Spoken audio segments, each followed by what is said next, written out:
ఈ అబ్బాయి పేరు పరం. ప్రపంచంలో అందరూ యాప్స్ మరియు ఇంటర్నెట్ని నమ్మే చోట ఇది కూడా వాటిలో ఒకటి. పరం చాలా వ్యాపారాలు మరియు స్టార్టప్లను ప్రారంభించాడు, కానీ అవన్నీ విఫలమవుతాయి. ఒకరోజు పరం శేఖర్ని కలిశాడు. అతని దగ్గర పెట్టుబడి కోసం పరం దగ్గరికి ఒక యాప్ ఉంది. శేఖర్ ఫైండ్ మై సోల్ అనే డేటింగ్ యాప్ను తయారు చేస్తాడు. ఆ యాప్ ద్వారా ఎవరైనా తమ జీవిత భాగస్వామిని కనుగొనవచ్చు. ఇతర డేటింగ్ యాప్లతో పోలిస్తే ఒకే యాప్ ద్వారా తన ఆత్మ సహచరుడిని ఎలా కనుగొనవచ్చో పరం నమ్మడు, ఎందుకంటే ఈ యాప్ ద్వారా అందరి డేటాను కనుగొనవచ్చని శేఖర్ చెబుతాడు. వాటిని విశ్లేషించిన తర్వాత వారు 100% విజయవంతమయ్యారని అతను కనుగొన్నాడు. పరం శేఖర్ ప్రాజెక్ట్ను ఇష్టపడతాడు, కానీ అతను దానిని నమ్మడు, కాబట్టి శేఖర్ దానిని ప్రయత్నించడానికి ప్రయత్నిస్తాడు. పరం ఆ యాప్లో తన ఐడీని తయారు చేస్తాడు. ఉదయం పరం తన తండ్రి పరమీత్ను కలవడానికి వెళ్తాడు. అతను ఒక పెద్ద వ్యాపారవేత్త. పరమీత్ ఆఫీసును అమ్మాలని నిర్ణయించుకుంటాడు. పరమీత్ తన వ్యాపారాన్ని నిర్మించడానికి చాలా కోట్లు పోగొట్టుకున్నాడు, కాబట్టి పరమీత్ ఆఫీసును అమ్మాలని నిర్ణయించుకుంటాడు. దానికి పరమీత్ అంగీకరించడు. పరమీత్కి ఈసారి తాను గెలుస్తానని యాప్ గురించి చెబుతాడు, కానీ పరమీత్ దానిని నమ్మడు. పరం తన యాప్ గురించి పరమీత్కి చెబుతాడు. అతను రూ. 5 కోట్ల వ్యాపారంలో పెట్టుబడి పెట్టమని అడుగుతాడు. దానిని పరమీత్ నమ్ముతాడు. పరం తన ఆత్మ సహచరుడిని కనుగొంటానని చెబుతాడు. ఇద్దరూ 1 నెల పాటు సవాలు చేస్తారు. పరం గెలిస్తే అతను పరమీత్ యాప్లో పెట్టుబడి పెడతాడు.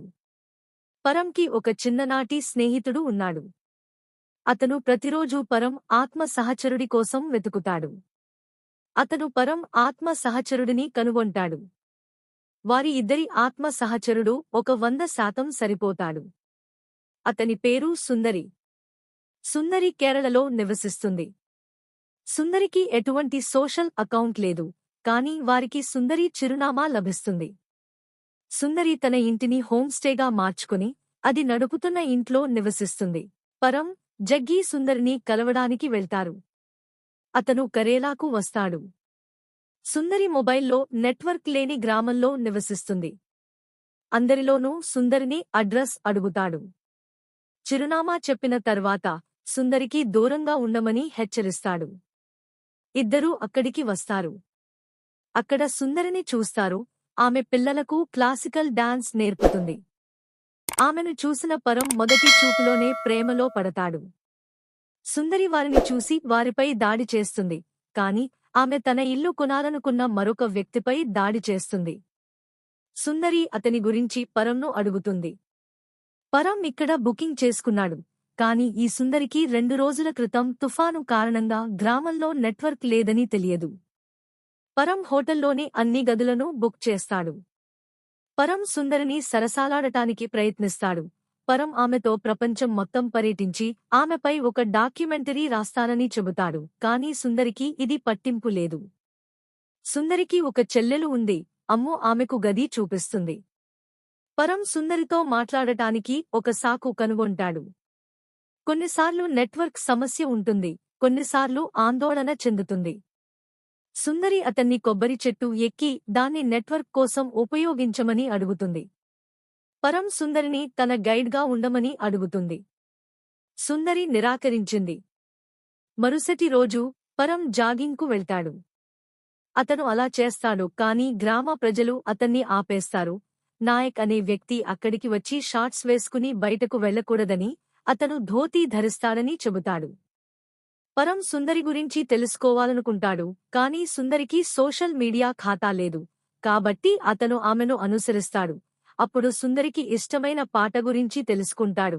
అతను దానిని రాత్రంతా ప్రాక్టీస్ చేస్తాడు. ఉదయం పరం పంజాబీ అల్పాహారం తయారుచేసి సుందరికి ఇష్టమైన పాట పాడతాడు. దాని కారణంగా ఇద్దరూ పాట పాడటం ప్రారంభిస్తారు, కాని పరంకు అది ఎవరి పాటో తెలియదు. అతను అది రజనీకాంత్ సర్ పాట అని చెబుతాడు. సుందరిలాగా ఆమె అతనిపై కోపంగా ఉండి పెద్ద ఉపన్యాసం ఇచ్చి వెళ్ళిపోతుంది. పరం అతనికి క్షమాపణలు చెప్పి వారి సంస్కృతి గురించి చెప్పమని అడుగుతాడు. దీనికోసం సుందరి పరంను నాయక్ వద్దకు తీసుకెళ్తాడు. అతనికి సంస్కృతి నేర్పించడానికి నాయక్ పరంకు ఒక చెక్క ఆయుధాన్ని ఇస్తాడు. కాని పరంకు నిజమైన ఆయుధాన్ని ఎలా ఉపయోగించాలో తెలుసు, కాబట్టి నాయక్ పరంను తన వ్యక్తితో పోరాడేలా చేస్తాడు. పరం మొదట్లో ఓడిపోవడం ప్రారంభిస్తాడు, కానీ తరువాత అతను గెలుస్తాడు. పరం గాయపడతాడు, అందులో సుందరి అతనికి సహాయం చేస్తాడు. ఇద్దరూ కలిసి మాట్లాడుకుంటారు. ఉదయం సుందరి తన ఉంగరం కోసం వెతుకుతుంది, అది అతని తల్లి చివరి విషయం. నిన్న సుందరి ఆ ఉంగరాన్ని నది దగ్గర ఉంచిందని పరం గుర్తు చేసుకుంటాడు, కాబట్టి అతను దానిని అక్కడ వెతికి దానిని కనుగొంటాడు. ఆమె ఉంగరాన్ని పొందుతుంది. పరం ఆ ఉంగరాన్ని సుందరికి ఇస్తాడు. పరంను గ్రామానికి తీసుకెళ్లడానికి సుందరి అంగీకరిస్తుంది. పరం మరియు సుందరి చర్చికి వెళతారు. అక్కడ పరం సుందరితో సరసాలాడటానికి ప్రయత్నిస్తాడు మరియు సుందరిని ఆమె బహిరంగంగా మాట్లాడాలని కోరుకుంటున్నానని చెబుతాడు. సుందరి తనకు హోటల్ నడపడం ఇష్టం లేదని చెబుతుంది. ఆమె క్లాసికల్ డాన్సర్ కావాలని కోరుకుంటుంది. దేవుడు తనకు ఏమి కావాలో అది చేయమని చెబుతున్నాడని పరం ఆమెకు చెబుతాడు. అప్పుడు పరం సుందరిని నృత్యం నేర్చుకోమని అడుగుతాడు. సుందరి శాస్త్రీయంగా నృత్యం చేస్తుంది. అప్పుడు వారిద్దరూ అక్కడ నృత్యం చేస్తారు. పరం తన ప్రేమను ఆమెపై వ్యక్తపరచబోతున్నాడు. అతనికి శేఖర్ నుండి ఫోన్ వస్తుంది. అతనికి పెట్టుబడి అవసరం. మరుసటి రోజు పరం తన స్నేహితుడు జగ్గీ గ్రామంలో తన ఆత్మ సహచరుడిని కనుగొంటాడని చూస్తాడు. పరం పెట్టుబడి కోసం తన వాటాలను అమ్ముతాడు. గ్రామంలో ఒక పండుగ జరుగుతోంది.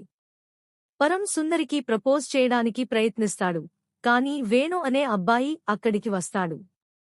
నాయక్ వేణు మరియు సుందరి వివాహ మార్గాన్ని నిర్ణయిస్తాడు. పరం విచారంగా ఉంటాడు. సుందరి సోదరి అక్కడికి వచ్చి సుందరి మరియు వను చిన్ననాటి స్నేహితులని మరియు వారి వివాహం సుందరి తల్లిదండ్రులు నిశ్చయించారని చెబుతుంది. వను ఉద్యోగం కోసం నగరానికి వెళ్ళింది మరియు సుందరి శాస్త్రీయ నృత్యం. సుందరి తల్లిదండ్రులు మరణించిన ఒక రోజు సుందరి నృత్యం మానేసి ఇంటి బాధ్యతను చేపట్టింది. పరంకు ఇంకా అవకాశం ఉందని చీచీ చెబుతుంది. చీచీ మాటలు విన్న తర్వాత పరం ఆత్మవిశ్వాసం పొందుతాడు. ప్రతి సంవత్సరం ఇక్కడ ఒక సంకలనం ఉంటుంది, అందుకే నాయక్ అందరినీ సిద్ధం చేయమని అడుగుతాడు. పరం వాళ్లతో పోటీలో పాల్గొనాలని అనుకున్నాడు, కాని పరం ఆ ఊరిలో భాగం కాదు, అందుకే హీరో నిరాకరిస్తాడు. జగ్గీ స్నేహితురాలి సోదరుడు కావడం ద్వారా పోటీలో పాల్గొంటున్నానని పరంకు ఒక ఆలోచన వస్తుంది, దానికి నాయక్ కూడా అంగీకరిస్తాడు. సంకలనంలో ఒక నిమ్మకాయ చెంచా ఉంది, వాసు కూడా ఉన్నాడు. పోటీ ప్రారంభమవుతుంది మరియు పరం మరియు వను ఇద్దరూ నాయకత్వం వహిస్తారు. సుందరిని చూసి పరం పరధ్యానంలో పడతాడు. దాని కారణంగా అతను మరియు వాసు పడి మరొక గ్రామంలో గెలుస్తారు. దీని కారణంగా నాయక్ కోపంగా ఉండి పోటీకి దూరంగా ఉండమని అడుగుతాడు. పోటీ 5 రోజులు ఉంటుంది. సుందరి వేదికపై శాస్త్రీయ నృత్యం చేస్తుంది. ఆ తర్వాత పరం సుందరిని కలుస్తాడు. సుందరి కూడా పరంను ఇష్టపడటం ప్రారంభిస్తుంది, కానీ వను అక్కడికి వస్తాడు. మరుసటి రోజు వను మరియు సుందరి నిశ్చితార్థం చేసుకుంటారు.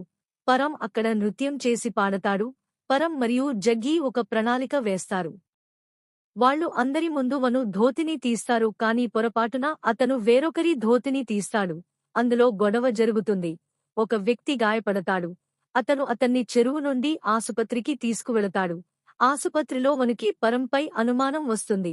నాయక్ అక్కడికి వచ్చి పరంని చివరి పోటీలో పాల్గొనమని అడుగుతాడు. అతని కారణంగా ఒక వ్యక్తి గాయపడతాడు. చివరి పోటీ పడవలో ఉంది. ఇక్కడ సుందరి ఎవరిని ఎంచుకోవాలో పరం మరియు వను మధ్య గందరగోళంగా ఉంటుంది. అక్కడ చీచీ అతనికి వను గతం అని మరియు పరం వర్తమానం అని మరియు సుందరి తన కోసం బతికే ఉందని చెబుతుంది. ఆమె అతన్ని ఉండమని అడుగుతుంది. ఇక్కడ అతని తండ్రి పర్మీత్ పరం దగ్గరకు వచ్చి వ్యాపారవేత్త ఒక మోసగాడు అని పరంకి చెబుతాడు. అతను మొత్తం డబ్బుతో పారిపోయాడు. పరం సోషల్ మీడియాలో అతని గురించి తనిఖీ చేస్తాడు, కాని ఆ నిజం నకిలీ. పరమీత్ అతని ఆత్మీయ నిజం అబద్ధమని చెబుతాడు, కాని పరం దానిని నమ్మడు. కాని సుందరిని చూసిన తర్వాత అతను బాధపడతాడు. ఇందులో పర్మీత్ సుందరికి నిజం చెప్పాలని చెబుతాడు. సుందరి అక్కడికి వచ్చి పర్మీత్ను కలుస్తుంది. పర్మీత్ కూడా సుందరిని చూసిన తర్వాత ఆమె తన కోడలు కావాలని కోరుకుంటున్నట్లు అనిపిస్తుంది. సుందరి పరం పట్ల తనకున్న ప్రేమను వ్యక్తపరచడానికి వస్తుంది, కానీ పరం ఆమెకు అన్నీ చెబుతుంది. దాని కారణంగా సుందరి కోపంగా అతనిని వెళ్ళిపోమని చెబుతుంది. పరం తన వస్తువులన్నింటినీ తీసుకుని బయలుదేరడం ప్రారంభిస్తాడు, కాని నాయక్ వను మరియు అందరూ అక్కడికి వచ్చి పర్మీత్కు పోటీ గురించి చెబుతారు.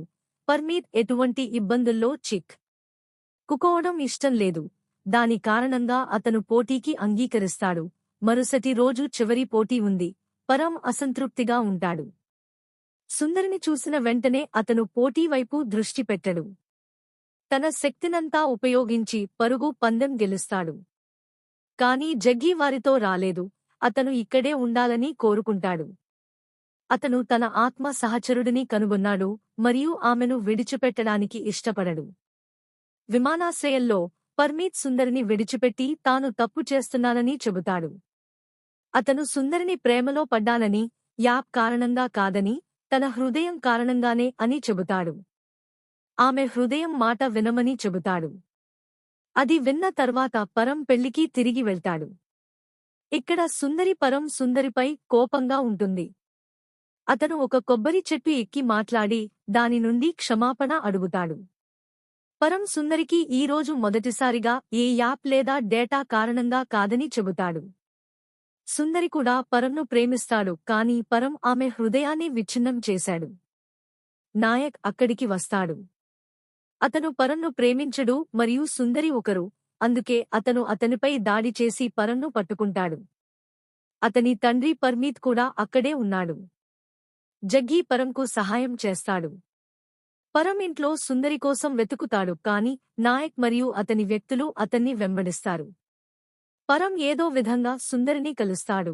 సుందరి ఈరోజు పెళ్లి చేసుకుంటోంది. పరంకి ఏమీ జరగకూడదని ఆమె కోరుకుంటోంది. అందుకే ఆమె అతన్ని తిరిగి వెళ్లమని అడుగుతుంది. కాని పరం సుందరిని తనతో తీసుకెళ్లమని అడుగుతాడు మరియు అతను ఆమెను తన భార్యగా చేసుకోవాలని కోరుకుంటాడు. కాని వను అక్కడికి వస్తాడు. పరం తన సోదరుడని చెబుతాడు, కాని సుందరి తన వదిన కాలేడు. కాని కింద నుండి వచ్చిన వ్యక్తులు వారిపై దాడి చేసి పరంను పట్టుకుంటారు. వను తాను సుందరిని ప్రేమిస్తున్నానని చెబుతాడు, కాని సుందరి పరంను ప్రేమిస్తుంది మరియు ఆమె అతన్ని ఒప్పిస్తుంది. పరం అక్కడి నుండి పారిపోతాడు, కాని ప్రజలు అతని వెంట పరిగెత్తుతారు. వారు అందరిలోనూ పరంను చంపడానికి వెళతారు. వారు రక్త దాహంతో ఉన్నారు, కాని బయటపడటానికి మార్గం లేదు. అతను శాంతించడానికి ప్రయత్నిస్తాడు, కాని ఎవరూ అతని మాట వినరు. అందుకే అతను చెరువులోకి దూకుతాడు. సుందరి ఒక ఓడతో వచ్చి పరంను తనతో తీసుకువెళతాడు. గ్రామ ప్రజలందరూ, పర్మీత్ నాయక్ వను వారిని చూస్తాడు. సుందరి పరంను మీరు ఎప్పుడైనా ఓడలో ఏదైనా అల్లరి చేశారా అని అడుగుతుంది. పరం అల్లరి చేయడు.